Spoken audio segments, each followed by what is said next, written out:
sama-sama tayong magiging sarakli.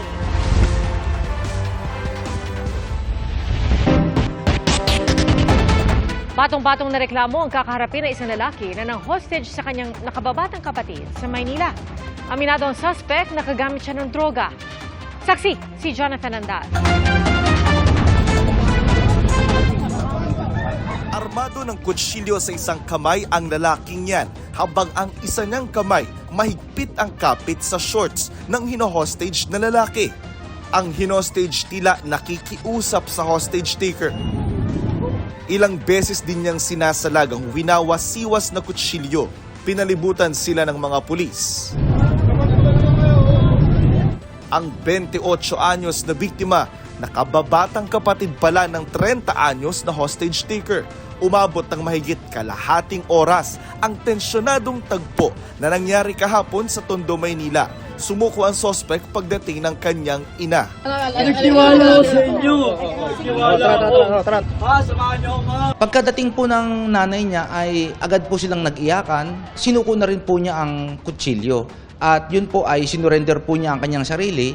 Paliwanag ng suspect na gawa niyang mang-hostage dahil ayaw siyang ihatid ng mga kapatid pa Quiapo. Doon daw sana siya lilipat ng tirahan dahil may nagbabanta raw sa kanyang buhay sa kanilang lugar sa Tondo.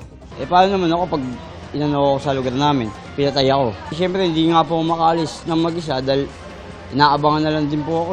Dahil po ang kapatid po niya ay nasa ospital po, nagbabantay po ng asawa niyang may sakit, ay hindi po siya maihahatid po sa Quiapo. Aminado ang suspect na nakadroga siya nang i-hostage ang kapatid. Nakagamit po.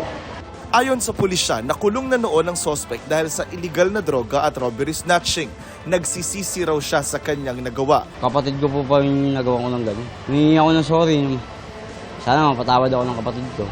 Dagdag pa ng pulisya, walang tinamong sugat ang biktima pero desididong kasuhan ang kapatid. Gusto po nila bigyan ng leksyon yung kanilang kapatid.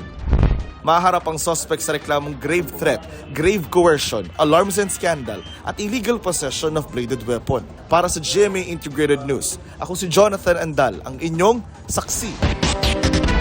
Ngayong nadaragdagan ng mga aksidenteng kinasasangkutan ng mga motorsiklo, may mga nagsusulong ng wastong training para sa mga rider. Ang problema ng ilang rider, mabigat po yan sa bulsa. Saksi, si Joseph Moro.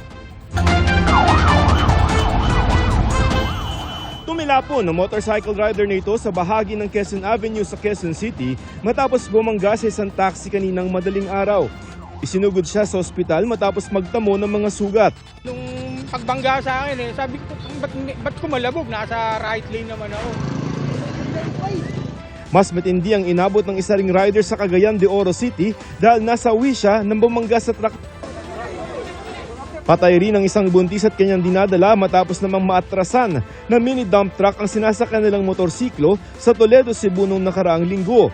Ilan lamang ang mga yan sa mga naitatalang kinasangkutan ng mga motorsiklo na sa unang bahagi ng 2024 ay lampas 2,000 na ang average na bilang sa Metro Manila sa tala ng MMDA sa motorsiklo. Katumbas yan ng 57 na aksidente araw-araw. Noong 2023 naman, pinakamarami sa mga namatay dahil sa sasakyan ay may kasangkot na motorsiklo. Of course, as the population of motorcycle grows, naturalmente, yung accident rate ay kasama. Aabot na kasi sa 7 milyon ang mga motorsiklo na nakarehistro sa buong bansa base sa pinakahuling datos ng Land Transportation Office. Pero kaunti pa ito kung ikukumpara sa ibang bansa sa Southeast Asia tulad ng Vietnam na noong 2020 ay may mahigit 72 milyon na narehistradong motorsiklo. Dumarami mga motor, dumarami rin ang mga aksidente kaya nakikitang solusyon mismo ng mga taga-sektor ng pagmumotor, training. Pero ang problema, mabigat sa bulsa yan ng karamihan. Mahal po talaga . Magkano ba yung nakita mong course? Nasa 2 plasada po. Nabot lang din ng mahigit 4,000. Sakto lang. Sakto lang, okay lang yan. Kasama na pagkain. Hanggang ngayon, iilan pa lang ang legitimate driving school ng Pilipinas. It's a motorcycle? Pwede naman mag-enroll ng libre sa website ng MMDA. At dahil may panukalang batas din para gawing legal na public utility vehicle ang mga Motorcycle for Hire app, mahalaga ang pagkakaroon ng wastong training. Samantala, humingi rin ang mga nasa sektor ng motor ng konsultasyon sa Transportation Department para magamit nila ang bike lane pag sinimulan na ang EDSA rehabilitation. Para sa GMA Integrated News, Joseph Morong ang inyong saksi. Tinagal sa pwesto ang General Manager ng MRT3 na si Oscar Bongon. Walang ibinigay na detalye sa pag-alis kay Bongon pero nagsumiti na raw ang Department of Transportation ng listahan ng mga posibleng pumalit sa kanya base sa ulat ng Superradyo DZBB. Hinihintay pa ng DOTR ang kumpirmasyon ng Malacanang kaugnay nito. Mahigit isang linggo na ang nakakaraan ng 10 pasahero ang nasugatan matapos dumausdos ang escalator sa EDSA Taft Station. Nasagip ang isang sanggol na ibinenta umano ng kanyang mga magulang sa Cebu City. Pinagboxing naman ng isang kagawad ang 2 menor de edad sa Iloilo City. Saksi, si Kim Salinas ng GMA Regional TV. Inabot din ng ilang minuto ang boxing match na yan sa Barangay West Habog-Habog sa Molo, Iloilo City. Nakaikot sa kanila ang mga manonood at may mga nag-cheer pa. Ang palitan ng suntok nangyari sa pagitan ng 15 anyos na babae at 14 anyos na bahagi umano ng LGBTQIA community. Pinagboxing daw sila ng isang barangay kagawad dahil hindi raw mapigil ang away ng dalawa kahit pa sinasaway. Depensa ng kagawad. Halin pa sang nagligad, kaya nga na ako ng paugtas nyo di sa kunya mo. Doon hindi na kuya katulog diri sa obran nyo. Pero ang ganitong uri ng pagdidisiplina hindi nagustuhan ng mga kaanak ng 2 menor de edad. Nagtamo rin daw ng sugat sa tuhod at sumakit ang batok ng babaeng menor de edad. Siya pa mismo nagatag sing glove nga para paawayon. Pero wala yung ginapamin sir, bata ko. Babae, gamay pa ka bata.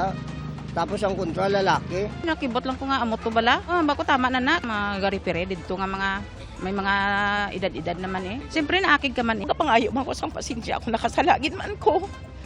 Wala na ko mahimo kaya ara na. Pinatawag ng punong barangay ang kagawad at pinagsabihan na huwag nang ulitin ang ginawa. Ang 2 bata naman sasailalim sa rehabilitative counseling. Inihahanda na ang reklamong trafficking in person laban sa magulang na nagbenta umano ng anak na sanggol sa Cebu City. Nabisto raw ang ginawa nila ng aksidente itong makwento ng isa sa kanilang anak sa kanyang kalaro. Mumagod ang mga anak sa ismusulti nga. Inig out daw sa ilang mama sa hospital kay nanganak daw. Nana daw sila cellphone kay ilak. Mabaligya ako ng 20,000 ng iyang manghod niya. Foreigner daw ang mupalit. Mo isulti sa mga bata. Sa ikaduha na niyang pagbaligya kay ang ika-7th niyang baby na baligya man dyan. Ayon sa pulisya, lumabas sa kanilang investigasyon na 2 beses na itong ginawa ng ina. Ayon sa middleman, ibinenta ang sanggol sa halagang 57,000 pesos. 30,000 pesos ang napunta sa ina. Tinutukoy na ng mga otoridad ang buyer. It's quite an unfortunate and very saddening story indeed. And this did not happen once. It happened few times. Nasa pangangalaga na ng DSWD Regional Office ang sanggol. Naaresto naman sa kasong illegal gambling ang magulang at kasalukuyang nakakulong. Habang ang mga naiwang anak, pansamantalang nasa pangangalaga ng mga kamag-anak sa supervision ng CSWS. Para sa GMA Integrated News, ako si Kim Salinas ng GMA Regional TV, ang inyong saksi. Arestado ang itinuturong leader ng grupong nagbabagsak umano ng droga sa Angono, Rizal.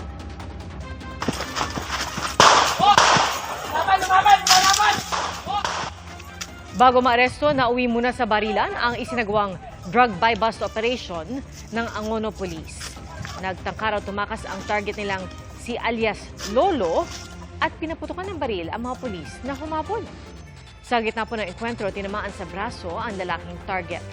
3 pakete ng hinihinalang shabu ang na-recover ng pulisya, gayon din ang 38 caliber na baril na ginamit daw ng suspect.